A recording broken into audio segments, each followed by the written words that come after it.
Good afternoon and welcome. It is my great pleasure to welcome you to our third ACCJ Kansai Women in Business Summit. I'm Marianne Jorgensen, the chair of the Women in Business Committee here at the ACCJ Kansai. We are here thanks again to the generous support of our sponsors, whopping 14 strong this year. And thanks to each of you, our participants and our speakers, your desire to be part of a shift in how we work and how we leverage diversity and inclusion in our organizations. With the energy here today, the message that work style reform is a mecha win-win is sure to reach all corners of Kansai and beyond.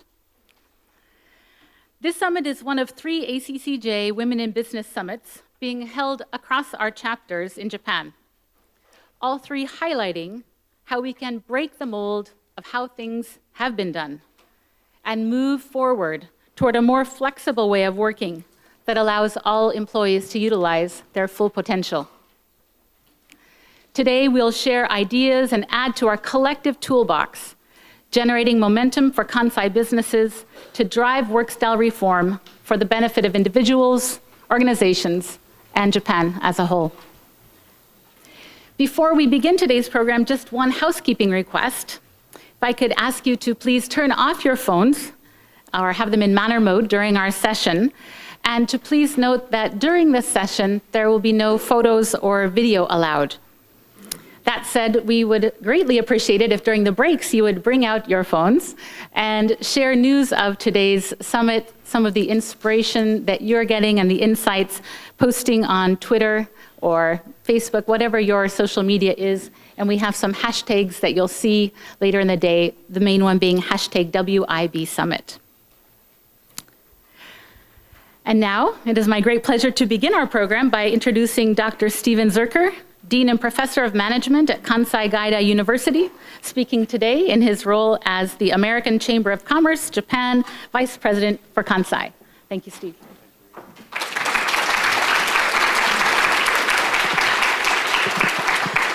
Again, let me add, thank you, my own thank you to all of you for coming today. We really appreciate it. We're at maximum capacity for this room.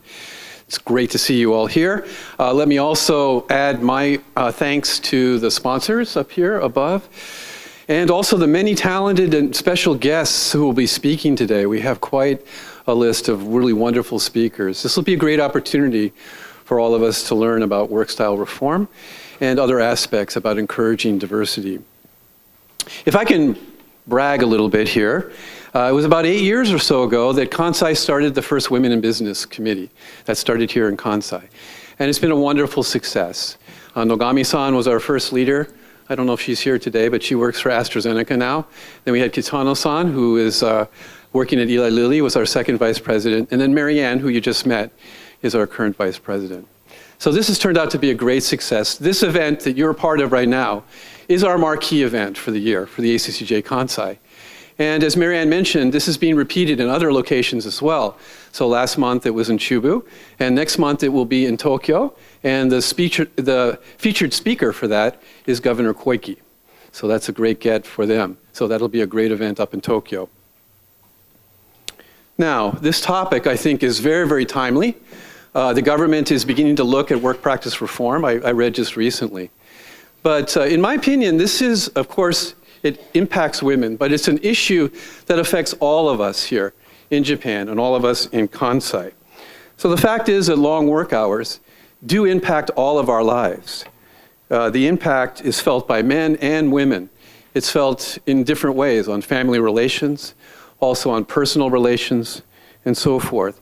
And in America, we used to talk, I think we still talk about work-life balance. It affects that as well. So work practices in Japan tend to be weighted more towards work and less towards what we would call life. So this is an issue that is fundamental to society as a whole, even though within this context we're talking about it as it affects women, because women have the responsibility for long hours in addition to family responsibilities and children responsibilities. Now the retort to that issue is that, well, if people work more, they're producing more. Well, I think all of us have probably observed that or contributed ourselves to this. You've worked in situations where the number of hours were quite long. And the fact is that productivity does not go up in relationship to work hours. So Japan is measured by many, many indices. Taking a look at productivity, even though it works very, very long hours, is actually rated fairly low in terms of productivity. That's kind of surprising and maybe paradoxical, but this has been a consistent result for research. So just last week, I received a study from the University of Texas, Austin. It's a very simple study. The professors there used students, and they assigned them a task, and they gave them varying amounts of time to complete the task. And the results of the survey was that even though the workers who were working longer on the task seemed to be accomplishing more, in the end, they were actually accomplishing less. The people who were doing the task in a shorter period of time were much more productive. So this is the issue that we're facing with this work style reform. So this reminds me of a story from a person of the year, Mikitani-san. He gave a speech to us, and then later I read that all of you know that at Rakuten, he started an Englishization program. It's a hard word to say. And initially what he did is he had his workers study English after their long work hours were over. And the employees complained about that, so he changed the practice. What he did is he had them start to work on English during the work hours, right? So actually working less. And to his great surprise, what he found is that his employees were much more productive. They were actually getting more done, even though their work hours were shorter. So again, I want to thank you very much for being here today and participating in this event. Again, I think it's a very timely subject for us to study. So I really appreciate you being here. Again, this is our marquee event. Really ask you to learn as much as you can from the speakers and also learn from each other in the audience. There's a great wisdom out there, so please network as well. So with that, I'd like to introduce our next speaker, Mr. Christopher Lafleur. Christopher Lafleur is our current president of the ACCJ, and under his leadership over the last couple of years, the ACCJ has hit new highs in terms of corporate members, in terms of overall members as well. So he's been a great blessing for us in the ACCJ. Unfortunately, he's outgoing. I tried to actually convince him or change the rules so he could stay longer, but his term is ending at the end of this year. But it's my great honor to introduce Mr. Christopher Lafleur.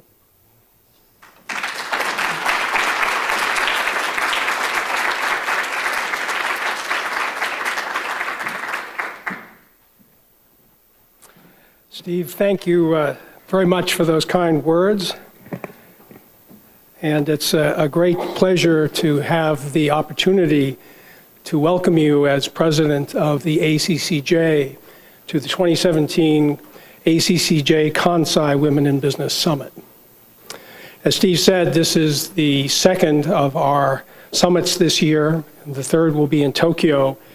But we feel this one has a special energy, and we're counting on you to help us sustain the momentum that we developed in Chubu on into what we expect to be a great event in Tokyo next month. But today, we want to focus on what we can do here in Kansai to try to expand and enhance the role of women in Japan, and particularly in the Japanese economy. As many of you know, the US and Japan have recently started a new bilateral dialogue. And in April, Vice President Pence visited Japan. And when he was speaking to representatives of the US and Japanese business communities, he announced that the new bilateral dialogue would focus on a variety of issues, one of which would be how to enhance the role of women in both of our economies. And then just last week, newly arrived Ambassador Haggerty, US Ambassador to Japan Haggerty, in his remarks also cited the importance, indeed the necessity, of expanding the role of women in both our economies. So we can see that at a very high level, both governments have recognized that having women play a bigger role at all levels, and particularly at the higher and management and leadership levels in government, in industry, and in society was vital to our long-term economic growth and the success of our societies. The ACCJ, for its part, will be very much supportive of the efforts by those two governments to work together in this bilateral dialogue to see what we can do to support each other's efforts in this field. The ACCJ is also very supportive of the goal that the Japanese government has set by achieving a level of 30% for the participation of women in senior management and leadership positions in government and industry by 2020. I'm very pleased to say the ACCJ is well on its own track toward achieving that goal ourselves, and we very much hope that the Japanese government will continue to forge ahead to achieve those objectives. But of course, what leadership is doing, what the senior-most levels in government is doing is one thing. And as valuable as that is, we can't ignore the fact that unless business and individuals are doing their part to try to expand the role of women, that we're not going to be able to succeed. And so that brings us to the role of today's summit. This is an opportunity to hear from some leaders in our business community, from experts, from those experienced as leaders, as facilitators, and in business, people who have managed to affect change in their organizations. And we're hoping that in a dialogue between them and you, that we'll be able to further enhance your ability to go back to your organizations and try to encourage the kind of change that will lead to better companies, more productive companies, and a stronger and fairer society here in Japan. So we're delighted to welcome some key speakers, including Stanislav Vesera, the president of Procter & Gamble Japan, and also Renge Jibu, a journalist and visiting professor at Showa Women's University. And in plenary sessions and the breakout sessions, we'll have opportunities to engage at a more intimate level with the various experts that we've assembled to talk with you today. I would like to take this opportunity to once again recognize the wonderful people who have put this all together. It takes a tremendous amount of work behind the scenes to make this event the success it is. And so I would appreciate it if you'd all join me in giving a big hand to the ACCJ Kansai Women in Business Committee. Thank you.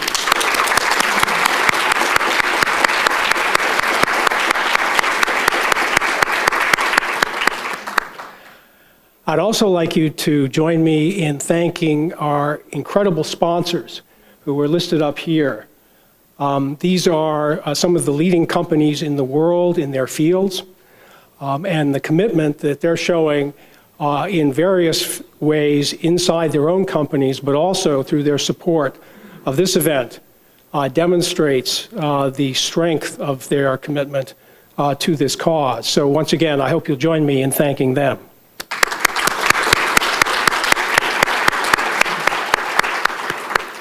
So once again, thank you for joining us today. I look forward to your having an opportunity to have really excellent, useful dialogues that will give you additional tools to help bring about the change that we all hope to see in our workplaces and in our society. Thank you very much.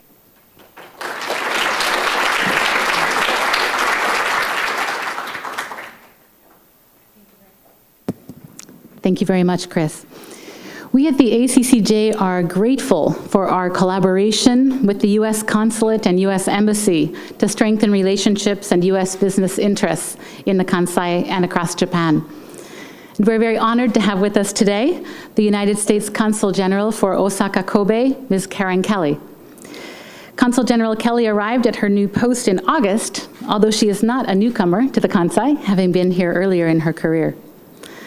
At a recent meeting with ACCJ leaders, we discussed our shared commitment to empowering women in the workplace, and we look forward to collaborating in the year ahead. Thank you so much for making time to join us today.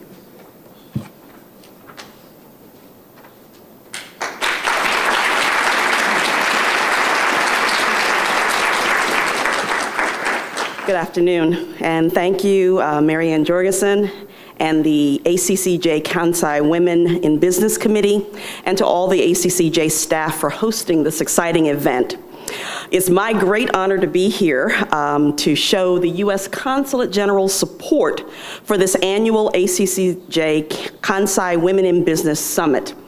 As I was introduced, I have had the pleasure of being in the Kansai before.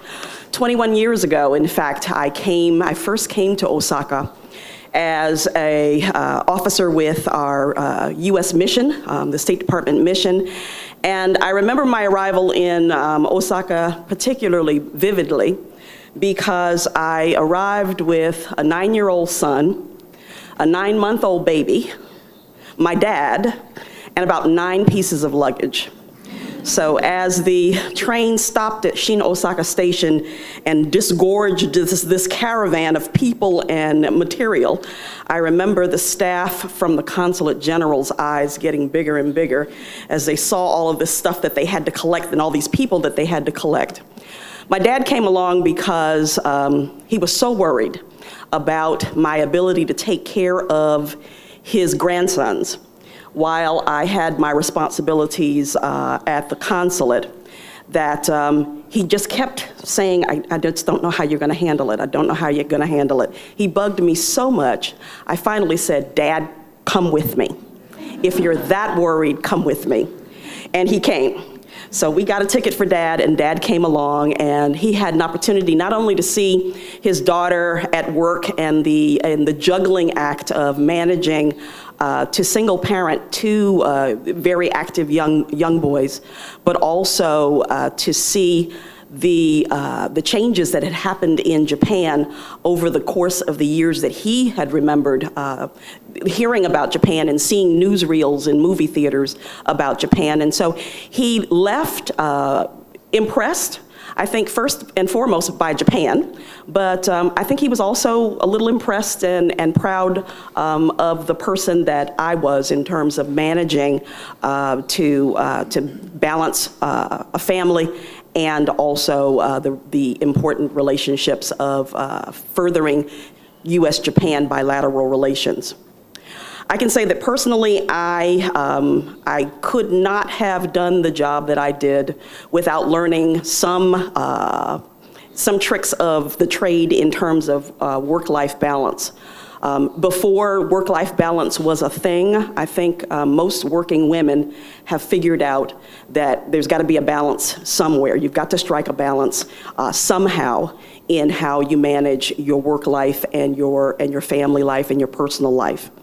So I'm looking forward today to the discussions on work style reform, and especially as these relate to the best practices and lessons learned.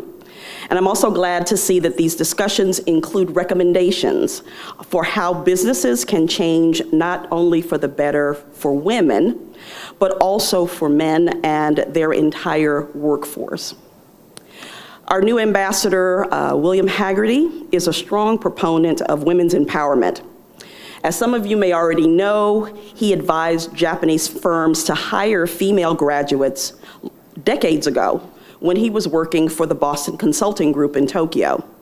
And now, as ambassador, I know that he's very pleased to see the increase in the number of Japanese women in the workforce and a working environment in Japan that's becoming more and more diverse and more flexible.